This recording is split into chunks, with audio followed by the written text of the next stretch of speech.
ever-connected world, a simple decision or action on the other side of the planet can have an outsized effect, rippling across the world through industries to impact our lives. For professionals in politics and finance, it's like an economic butterfly effect, the results of which need to be monitored cautiously and continuously to understand the bigger picture. At a global financial organization like Citi, they have teams working constantly to find out how markets across the world should respond to political rumblings, new legislation, and so much more. How do they do it? Why do they do it? This is Good Things Happen, a podcast that brings together two bright, informed minds to discuss a fascinating topic. And today we're talking geopolitics. Our guests are Candi Wolff, who heads up Citi's Global Government Affairs team in Washington, D.C., and Manolo Falcó, who is the Global Head of Investment Banking at Citi, based here in London. Hello. Welcome to Good Things Happen. I'm your host, Jorian Murray, and it's my job to help businesses tell better stories. Let's start by getting to know today's guests. Candi, let's start with you. Were you always destined for an office in the political nerve center of Washington, D.C.? Is this what you told your mother at an early age, that you wanted to be a political expert?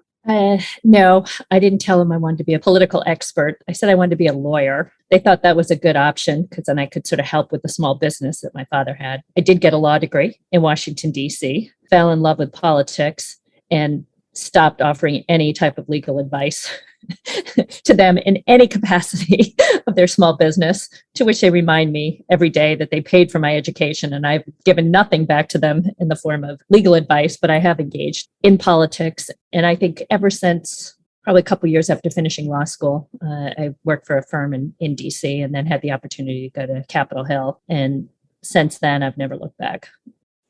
How about you, Manolo? Were you always destined for a financial job, or did you want to be a racing car driver or a top chef? Definitely want to be a racing driver, but I wasn't gifted enough. So my story is a bit similar, but different. I actually finished university and wanted to work with my father. My father was a winemaker, a well-known winemaker, and I had passion to helping him build a company. And then I did ask my mother. They had divorced a long time ago, and she put her hands on her head and said, "Are you completely crazy? Are you going to ruin your life?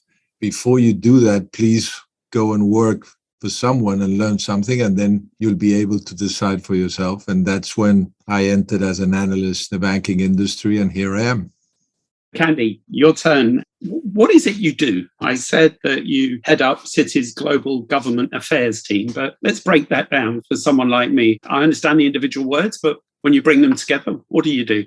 Well, I'm chuckling because I get asked a lot of what you do, and sometimes I can't really explain what I do. There's some days you kind of wake up and you're like, what's in front of me?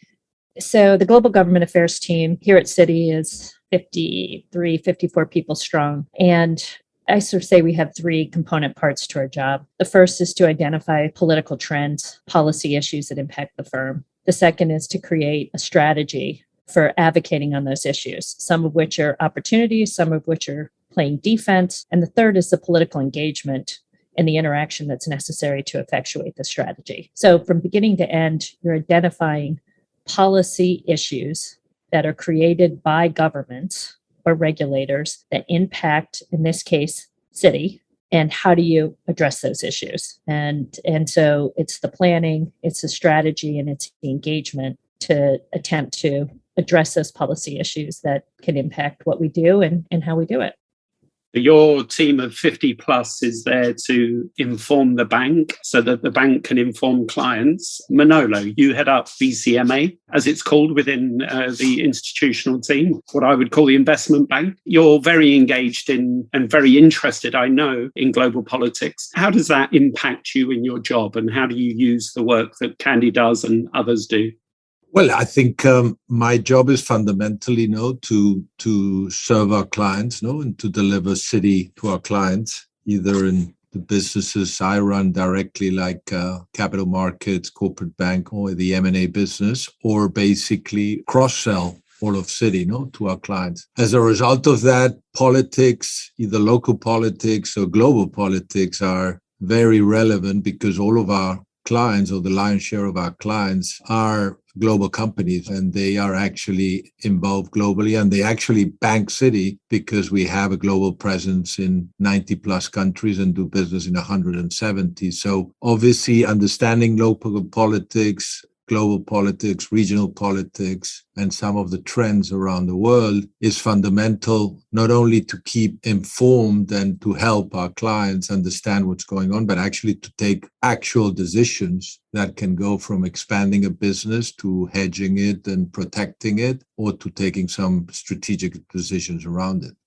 Today, the world of politics is changing before our eyes. We're not really going to be discussing what's topical because it changes so quickly. What I'm really interested for our listeners is to understand how Citi goes about doing what it does and why it's so good at doing what it does. So, Candi, how do you embrace this? You say you've got a big team, but give us an insight into your day. You wake up every morning with a particular news delivery, and is there one that you can trust that is going to give you objective insight? I think finding objective insight in the political world can be a bit challenging. So there's lots of news sources that you end up relying on to try to come up with what is the objective outcome and expected outcome. But come into the office and we've got a set of issues that we know we're working on. A lot of the issues are trends, right? What are the things that we have to track and we identify are what are those top geopolitical events that are occurring? And what are the trends and how do those geopolitical events manifest themselves? What's the policy that's being driven by the government action? Take where we're having this conversation today, Russia, Ukraine. What is the manifestation of those actions? The manifestation is sanctions.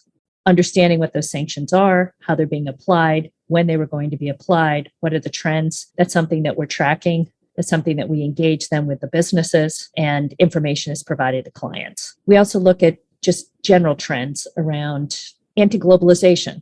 What is the anti-globalization trend that's been occurring in the different regions? How has that manifested itself with respect to trade, protectionism, regulations? What are those risks that are out there? And once we've had them and we kind of see where they're identified, the question is, what do you do about them? And how do you respond to that? And some of it's more direct. We can work on a particular regulation or restriction on data flow. Our lifeblood is the ability to move data cross-border. And government, in response to geopolitics, are holding that data and nationalizing that data and making it harder to have flows.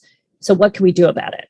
And we begin to implement policies, and we work with trade associations, we work with ourselves and engage and begin to talk to the governments about why those issues are challenges and see if we can find a smoother path, if you will, for Citi. But at the same time, we're also talking to clients about what those trends are. And then Manolo can take that information and with other advisors, sort of help guide clients on similar trends that we're seeing that impact Citi. Manolo, I can see you nodding along. I'd love you to build on that from the client perspective. Do they come to you wanting to hear all about this? Is it a two-way conversation? Are we learning from them? Are they learning from us? I've learned a lot from Candi, and her team, because it opened up this vision we have created after that it would be good not only to have Candi and her team plus research. We have a great research department, and then we have country head in each of the largest countries in the world where we get a lot of information. But to bring that idea of senior advisors too, that actually have been very good at that. So William Hague has run foreign office for the UK government for many years, or Erasmussen has run NATO, and has been obviously Prime Minister in Denmark. So the idea of having some of this very relevant people to bring an edge and actually tell our clients what they think may be happening and how would politicians look at certain of these issues is very, very relevant, because then having Candi and obviously having her views that obviously affect a lot at how Citi runs its business, and then our own bankers, that combination is powerful, And we think that in a way we have been a bit of a leader in this space, and we have had more focus in saying geopolitics are going to be very relevant, partly because Citi is global and obviously globality is the name of the game that our clients look for us, but partly because as Candi is saying, I mean, the world is not getting easier. No, I think since the financial crisis, this has not only been a question of the economy, it's a question around society, the future of democracy. And as a result of that, obviously, everything that's going around now in geopolitics, and depending on where you are, how is that going to affect you? So all of that is very relevant for clients, and we see them more and more now interested in this and actually thinking, what am I going to do in the next 10 years? Where should I be in 10 years? Not in the next year or two, actually. These are long-term decisions. Jorian, if I might add in here, there was a survey that Ernst & Young produces with CEOs, and the 2022 survey identified geopolitical tensions, trade conflicts, protectionism, and sanctions as the top risks that businesses are facing with respect to future business growth, and that 55% of CEOs report geopolitical challenges as forcing them to adjust a strategic investment. 55%. So to Manolo's point, politics are actually driving a lot of the business decisions now and forcing CEOs to confront these decisions, or for boardrooms to have to address them as they think about the direction of companies. Waking up every day to the news, we've lurched in the last 10, 12 years from financial crisis to health crisis, and we have a political crisis that's on every news broadcast at the moment. Does the world feel more uncertain currently than it has in the last 50 years? Because I also read lots of reports that life is getting better, it's getting more certain, we're managing the world better. Candi, is this a particularly volatile time to be on this planet? Well, I think there's been a lot of change, right? And we're in the middle of that change, driven in large part by technology, and technology impacts politics. Just like all the other challenges that we've seen, business models, workforce, technologies change politics. We're yet to see if it's changed it for the better. Certainly, I think we can argue that it's made things more challenging. And in the sense that 25 years ago, you didn't think about getting your media and your information from Twitter, or looking at social media platforms and knowing that it was instantaneous in terms of whatever information was out there, and that there's no fact checking that's going on. And so whether we're talking about the US or we're talking Europe, anywhere, the information flow has shifted. And now there's all these different sources, and people are getting it so quickly that politics is still trying to sort out, in the political environment, how to manage that information and how to convey it in a way that creates unity. So I think we're still in this transition period. At some point, we will come out of it. It's yet to be determined how we come out, but I do think it has sort of weakened the political infrastructure, if you will. And if you kind of look and you say, who are the leaders today? The US has had its challenges in trying to step up to be a leader. You've got Europe, who's got some key leaders, but Germany has a new chancellor. France is going through an election. Boris Johnson's had his issues. So who's leading the world, and who's sort of that example? And I think that's the challenge we're in today in the political environment. And the tension, whether it's with China or Russia, and is it more of an authoritarian leader who's supposed to be the image? Or are you trying to find a democracy in which leader there speaks for that image? So I would say yes, I think the political environment today is certainly more challenged, but it's reflecting itself differently because of the way technology is used in the political environment. Manolo. I agree. And I would even say that the other thing that, as a result of what Candi was saying, has happened is the relevance of the corporate world is in the rise, because talent is a factor. No? And I think politics have suffered from a reduction in raw talent, and the corporate world, and definitely the technology world, the new growth companies are a magnet of talent. Now, having said that, you just have to look what's going on now to understand how important, how relevant politics are, and why this is a cycle, and we're in the middle of definitely a change, and that will evolve. And that's why it is so relevant to understand what's happening and to really predict. The difference is, in my view, is, as I said, is short-term versus long-term. No? Many of the decisions we're talking are things that probably Candi or I will be doing something different because, by the time that we know exactly what does the new China strategy mean and how is that going to affect Africa or South America or even Europe, it's going to take time, no? And what it is very clear is that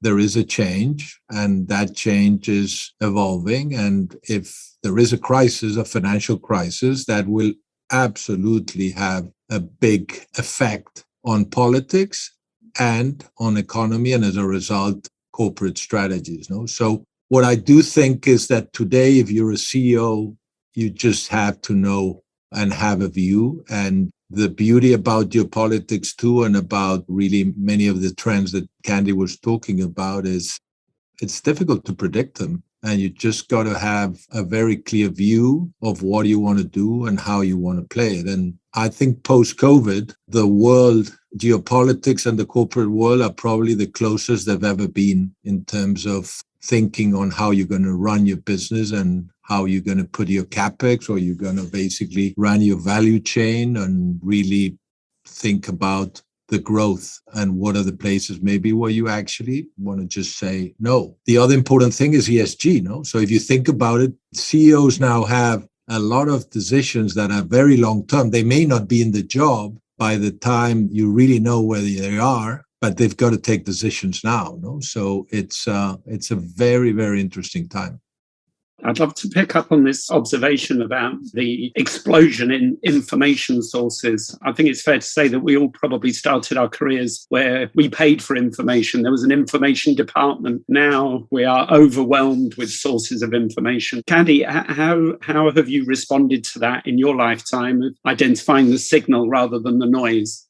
That's the art, not the science, I think, here. And the benefit of having been in this role, or really just engaging in the political environment for as many years as I have, you see the ebbs and flows and you try to pick up and have a way to interpret the information that you're getting. I'll use the US as an example, since I'm sitting here in Washington, DC. There's always going to be a bunch of noise. What I have to stay focused on is what's the noise that matters? What are the voices that are the most relevant, that are really driving the outcome? Not all the chatter that's on the outside, but if we're worried about what piece of legislation is going to pass or what proposal the administration's putting forward, really matters who's speaking and which leaders are sort of engaging. So I think having that experience, having the knowledge and engagement of how the process works, ultimately can help guide for what noise to pay attention to and what to exclude, because you can't take it all in and it would just be overwhelming. And in fact, half the day, I just shut the TV off because it's not going to help me figure out what's really coming next. Try to challenge and channel that information as much as you can. Manolo, you often talk about global and the globality of Citi. Does this give Citi an advantage to your clients? Do they have more respect? Do they value more the information that comes from Citi because of the perspective that Citi has? I think so. We have the 3 tiers of countries, no? The largest where everyone is, the second level where, depending on what part of the world are, there will be regional banks, there will be, and then the ones that really Citi's in there and no one else, no? And that's very relevant for a business because many of the largest multinational actually give us the business, partly because we are in all of these places where they can't rely on anyone else. I think we have a unique thing, which is the fact that we have many people sitting on the ground everywhere. And many of us have been working for a long time for this firm. So we are very loyal, and I think we know how to read things. So yes. The whole phrase geopolitics in some ways isn't helpful because it's binding lots of things together. But hearing you both talking about local views, this isn't one world view of Citi. This is an aggregate of lots of opinions on the ground in Kiev, in Shanghai, in London, in Singapore. Is that right? Yes and no. I think yes, but then what Candi gets around how the US looks at things, that's global content because everyone is looking at the US as the most powerful country on earth. No, so there are things that Candi gives us every day that can be used in Africa and Europe and Asia. But there's no doubt that I think things are going more local. No, I mean, I think the world is going more local. So I do think that we are in the middle of an important change in the world, without a doubt. Candi, you mentioned earlier about communication with governments. Is that a two-way thing? Are they interested to hear what Citi's view is because of your network?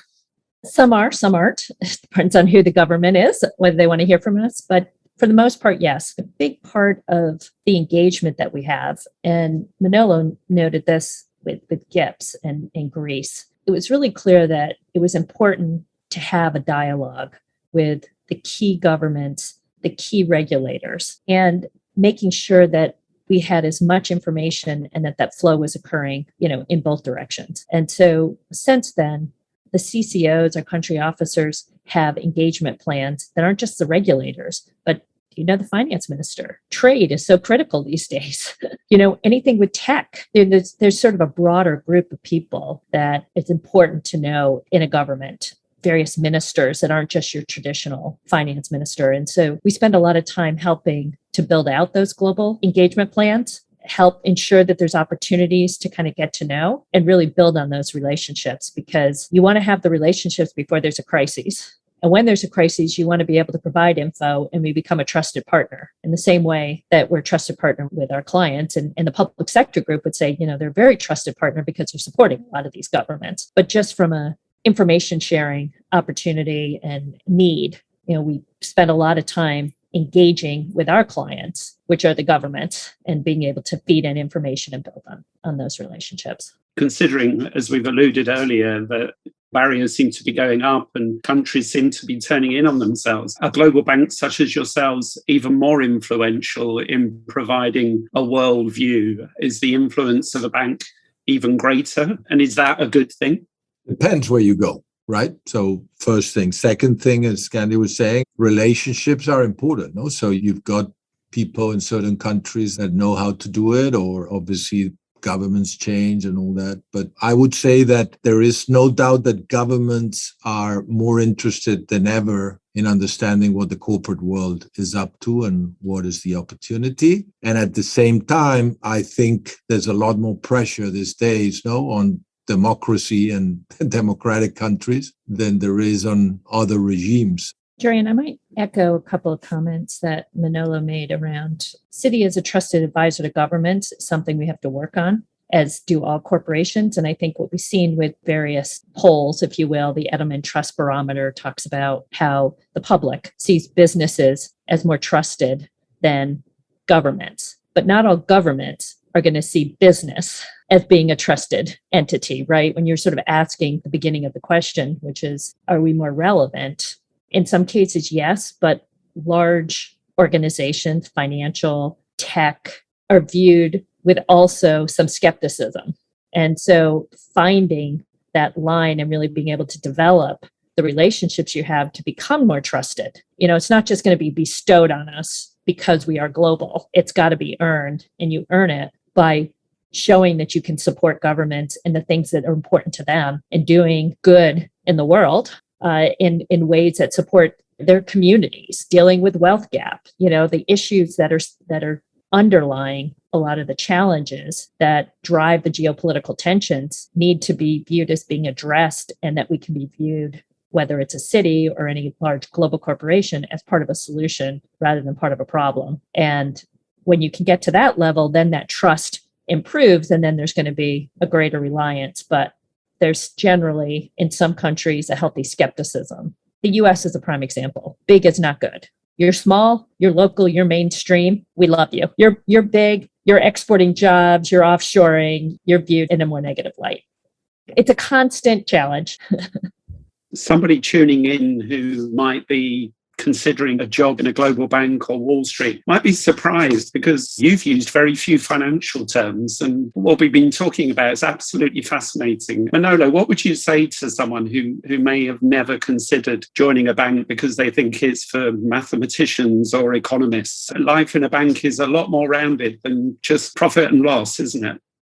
I have that conversation with my son that is 21 years old, and he's at USC in California, and he's definitely not that interested in a bank until he went and worked for a startup over the summer, and he understood then that actually the financial side and really running a cash flow and all that is not a bad thing. As my mother told me, it's a great advice. I mean, if you want to start in a career, whatever you want to do, I think it's not a bad place to start in a bank and learn. And I think it basically trains you for life. It gives you certain values, certain technical financial principles. You are sitting around people that are reasonably smart. You definitely also hear from clients that are really very smart. And I think it's a good base for life. And then obviously, then you can go and do different things. You can go and run a company. You can go and do a charity. You can run your own business, or you can go and hike mountains, or like me, stay and be a banker for a long time. Candi. So I am not a banker, and yet I work in a bank. I was never a banker. As I started this conversation, I was a lawyer by trade, but really I was interested in the intersection of public policy and business. I thrived on the politics, and I worked in Washington in the public sector, either at the White House or on Capitol Hill for half my life. And what you can take from that is that coming to a large bank means that all of the issues that I got to engage with, and I saw from the public sector viewpoint, you address in a large financial institution like Citi. The fact that we are as global as we are, the impact that geopolitics has on our business, on our clients, you get to work on all those issues. And every day you wake up and something's a little different. It's what makes it exciting, what makes it challenging, and similar to my experience of being on Capitol Hill or in the administration. And so I think I would say to anyone that was looking, even if you're interested in politics, look at a bank. There's always a need to have people who are interested in the political environment, can assess the geopolitics, and a real joy to work with such smart and great people in a global environment, and you can make a difference. And Manolo, you mentioned ESG earlier. Let's build on that, because you can directly influence change in the world and sustainability and supporting clients. Talk to us a little bit about that.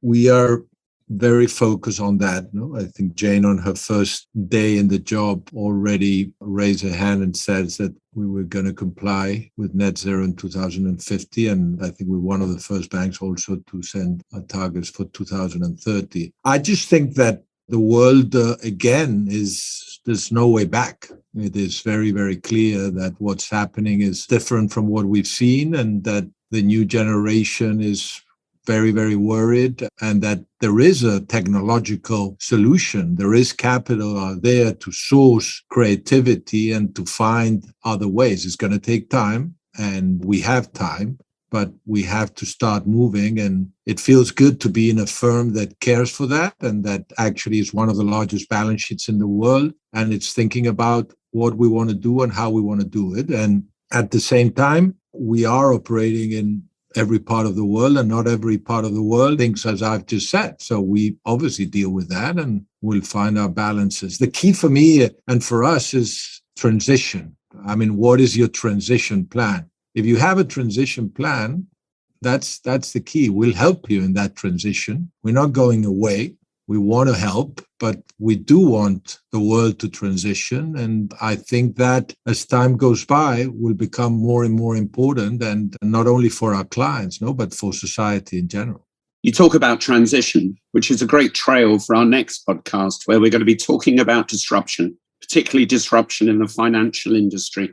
Candi, you touched on this earlier, but disruption is here to stay, right? Is this something that you lean into? Is this something that if we look back on it, it's been a good thing?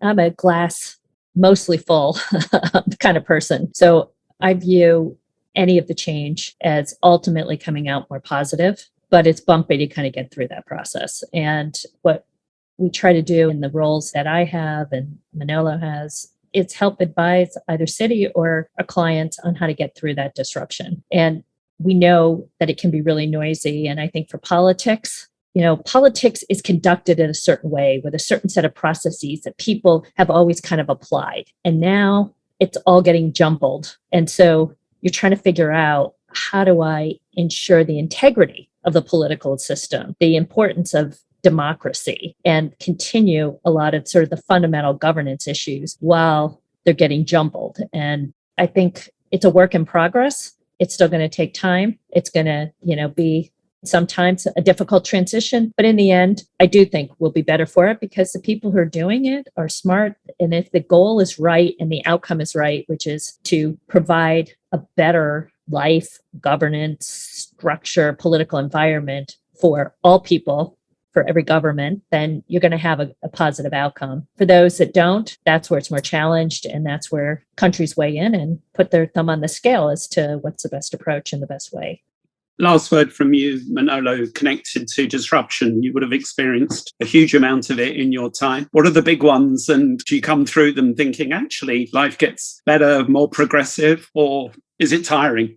I think it's good. I think it's necessary. I think every business you are in, I think, is suffering disruption. Banking is definitely one, so that should be a good podcast to listen to, because there's no doubt that there's a lot going on. But I think every industry is going through that. And then you have the convergence around some of the trends we were discussing before. People just want to do things in a different way. They want to get healthier. They don't want to eat meat, and they want to eat more vegetables. They want to think a lot more in the balance of life and work 8 hours or 6 hours instead of 14 hours. So I think all of these things they've moved the world. The world is just moving quicker. Everything's going faster. So we could probably see a whole life 50 years ago, and what's happened in 1 year, maybe it happened in 50, but that's unstoppable. And I think is bringing very good things. And Candi was saying, I think it's going to be a lot about the corporate purpose and that companies actually play the role.